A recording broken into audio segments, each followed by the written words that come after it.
What's up, my kings and queens? And this is KG3 TV. And I'm back today with another video. And I have my best friend. Hello. This is Stephanie.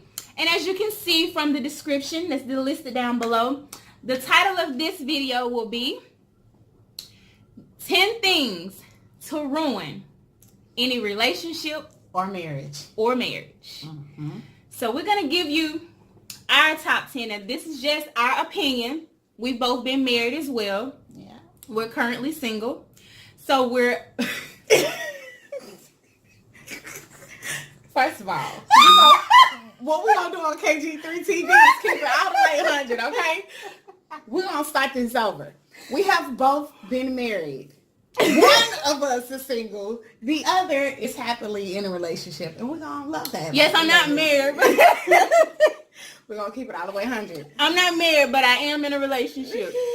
So, what we're going to do, we're going to give you our top 10 things that we feel will ruin a relationship or a marriage.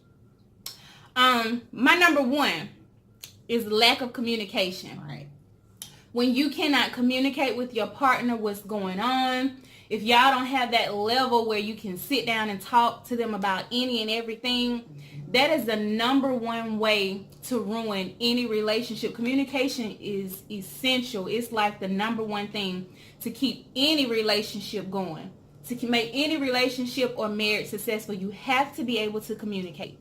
I will also throw out there effective communication. Just because you could tell somebody, hey, I don't like what you got on, or you do this and it get on my nerves.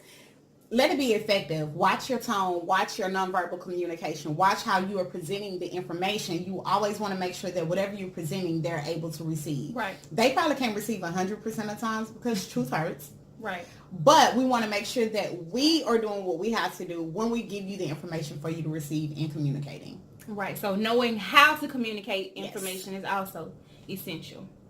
Okay. So for my number one is going to be social media validation. Looking to Facebook, Instagram to get likes, to be validated, especially looking at yourself. Nobody can validate you better than you can do your own self. So going on there, posting pictures, having your significant other feel kind of self-conscious because you rather get praises from them. But if they tell you, hey, baby, you beautiful, I love the way you do that, you don't really hear it. But 10 guys or 10 women from social media can say it and you just like glowing up like a light bulb. Right. That should not be it. Social media to me is probably like one of the biggest relationship killers because you put all of your business out on there and so many people feel like because you put it out there they can give you information or you're soliciting information from them. Right. And that's not true. You just sometimes want to show that you're happy, that you are, feeling, this new vibe and this new groove and you're happy where you are. So keep your business off of social media. Less is more. That's what I always say about social media. Less is more. Like, when I get married, y'all ain't going to find out until, like, the wedding day. Okay? And that is, as she said, it is important. It's okay. We're not stating at all that you should hide your partner or that you shouldn't post them. It's okay to post and let people know because sometimes, it eliminates a lot of problems when people know that you're in a relationship and them not knowing that you're in a relationship can also cause other problems because if there are guys that are coming at you or if there are women that are coming at you, a lot of times it's because they don't know that you're with someone. And there are a few that just don't respect relationships. So whether you tell them or not, they're still going to hop in your DM. So that's not what we're saying. We're not saying hide them, but limit what you put out there. Limit the information. Every time you're in an argument or there's a disagreement, like social media is not the place to take it.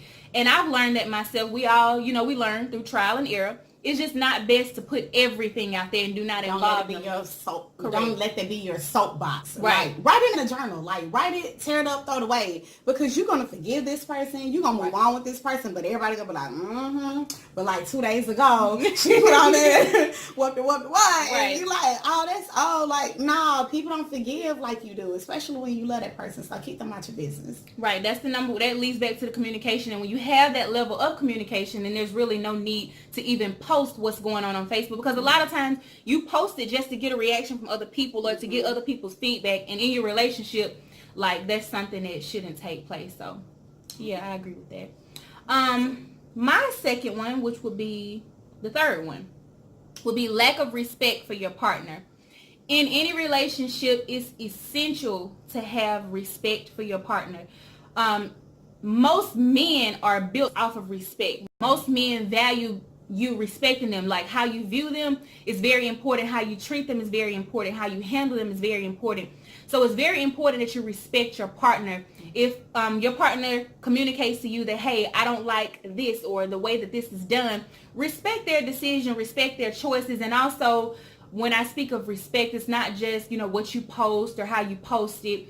Sometimes it could be how you talk to them, how you handle them, how you refer to them. Like, respect will take you a long way. Right. So be sure that you respect your partner, because lack of respect, I know sometimes even with men, I've had a lot of male friends who told me that women who don't respect them, they can't really be faithful to a woman who does not respect them, because it's also a form of submission. They want to know that you're able to submit to them. Especially in a marriage, you have to be able to submit. It's okay to be tough. It's okay to be, a strong woman, but you have to learn the importance. You have to learn how to be soft, and it's okay to actually be vulnerable. It's okay to be submissive.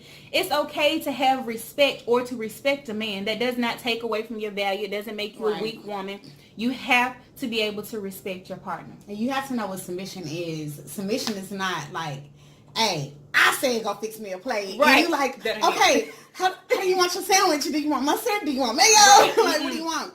Submission is, I hear what you're saying, and I'm going to take account for what you're saying. I'm going to listen to what you are telling me, and we're going to come to an agreement together. With outside of boyfriend and girlfriend, like when you're married and your husband is like, hey, babe, like X, Y, and Z. Even if you have a better plan, offer your plan, but still be like, you know what? Because you're pretty much like one of the visionaries of the house, I'm a rock with you and let you know that I got your back. Right. Like, that's all it is. It's not saying that you're weak. It's not saying, well, every time you say something, I just got to go with the flow. No, like, if it's something bad, like, hey, throw them signals. Like, no, don't do that. It's okay. But, be soft. Like, as women, especially 2018, 2017, 2016, 1986. Right? We have always been taught, like, to be hard and to be tough. But they are not looking for that right now. They want peace. So, be peace. That's, in essence, what we're saying. So for me, number 4 would be trust and integrity. Half truth is a lie, okay? No matter what anybody tell you, I told you half of the truth. I just didn't tell you that X, Y, and Z was at the party, but I told you that I went to the party. Repeat that again for the ones in the back. In the back? Yeah. Your neighbor. Not you, but your neighbor, okay? Repeat that for them. For the neighbor. Half truth is still considered a lie. Right. Because you did not tell the full truth. Integrity is everything. Yes. In order to have a great foundation, we're going to hit like the foundation part. Integrity. Like, if I cannot trust you with the simple things, I definitely cannot trust you with the big things. I need to trust that, hey, if you run into your ex, and I know this is somebody who still has feelings for you, you can communicate. Like, babe, she was there. I ain't say nothing to her, X, Y, and Z. And not let it be, she was there. You saw that she was there, but my friend came to tell me, hey, such and such was at the party too. And nothing could have even happened but the mere fact that you did not communicate effectively and with the whole truth in telling us. So trust and integrity, I feel like that goes hand in hand. Half truth is still a freaking lie. Like, tell the whole truth. And then don't let it be, I have to ask you to get it out of you. Like, come tell me, like, hey, this is what's going on. This is what I'm feeling. And I know some people are like, well, if I do that, it'll blow up in my face and da-da-da-da. That ain't it. That's not it. If you, first of all, if you're doing something to where they ask you and it blows up in your face, you shouldn't be doing it in the first place. Right. Like, let's go ahead and clear that out. Right. Secondly, if you're not doing something that blows up in your face, but you like, if I say this, my girl's kind of insecure in this area, then that shows you that you need to speak to that area of insecurity, because it should be nothing that you should not be able to really tell somebody who you are committed to, i.e. marriage. And these serious relationships, there should be such a great friendship that we should talk about anything. Like, I should be able to talk to my dude just like I talk to my best friend. Right. And honesty, like, a lot of people confuse honesty and integrity. You can be an honest person and still lack integrity. Just because you tell me, hey, well, I went and I did this, and then you don't tell me what exactly happened when you went and did. You're not being honest. You have to tell the whole truth. So like she said, if you're telling half truths, you're still telling a lie because you're not giving them everything they need. You're not telling everything that needs to be said. Right. So don't confuse honesty and integrity. You have to have them both. And integrity is very important. Even in a relationship with my guy, I want you to be able to come and tell me, even if you think it's going to be hurtful information, even if you think it's going to break or it's going to crush me. For women, we respect it. We can't handle it. Sometimes we can't handle the truth. That's something we ask for it. We do ask for it, but we can't handle it. And what happens is when you give integrity, you give us the option to choose. See, when you're just being honest, that's on you. You're fixing it. You're making it comfortable for you. But when you have integrity, it's like, hey, babe, this is what happened. I know it's not what I should be doing, or I know you don't like it, but at the end of the day, I'm telling you the truth, and by doing that, I'm giving you the option to make a choice in your life. Never, ever, guys, hear me, for the ones in the back, hear me. Never make the decision for your woman, meaning do not hold back information because you think it's going to hurt her. Right. At the end of the day, if it's bad, it's going to hurt anyway. Never, ever withhold information. Get it out, lay it all on the line, and if at the end of the day, she still wants to rock with you, she's going to rock with you. Like, holding that information won't make it any better. And we gain a level of respect for you by doing that. We want a guy who can come and tell us what the average guy wouldn't tell us because it's important. So be sure that you be honest and you definitely keep your integrity intact. Integrity will keep you out of those hurtful situations. Right. So if you are walking with integrity and you see somebody that's like a little thin in the waist and look cute in the face, then your girl, you like, hey, I got a whole entire woman at home that I love, and she's been down with me. I'm not about to let this piece of meat right here, even though it's a good, nice thick chunk. She cute. Women, we tell people, hey, she cute. Like, hey, she pretty. You were like, hey, okay. Right. But that integrity will keep you in understanding the foundation of your relationship and what you have at home. So that's what I'm saying. Just rock integrity. I'm going to give you the same thing that I'm asking from you. Right. Be what you require. Simple as that. My next one is outside opinions. Number 5. Outside opinions involving family members, friends, associates, basically placing them in your business or telling them your problems. That is a number 1 key also.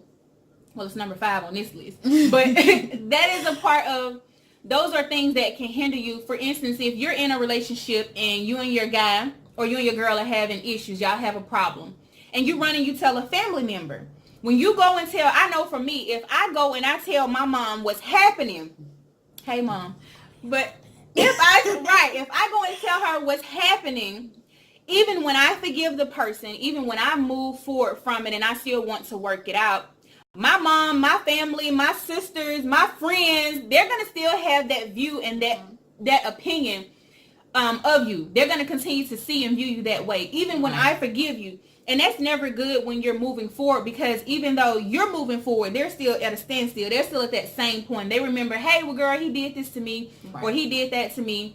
And you're looking at him and you're like, well, I'm past it. I know I told you what he did, but I'm past it. Right. But it's hard for you to move forward, because if you're like me, you value the opinions of your friends and your family members. So when you tell them or you place a negative thought in their head, at the end of the day, you've done that. So when you move on and when he comes over and they're still looking at him sideways like, I don't know. I don't know about him.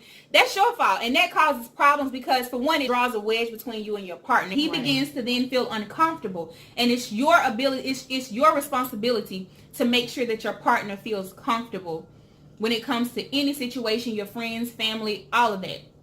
He should be comfortable. She should be comfortable.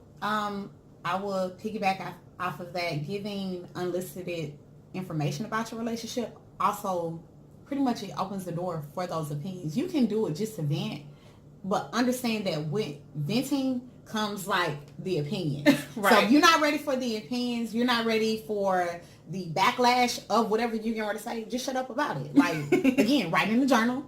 Or go talk to your mate, your partner. Talk to that's the best thing. Go talk to the wall. Like, you can't talk bad. I'm trying to help y'all out. Like, 2018, we're about to get these relationships back in order. We're about to get families back in order. I'm so tired of people like playing with marriages and stuff. Like, get it Get your life, child. Get your life. It's a new season, new day. New season, new day, all the way. Stay tuned for part 2. You don't want to miss it.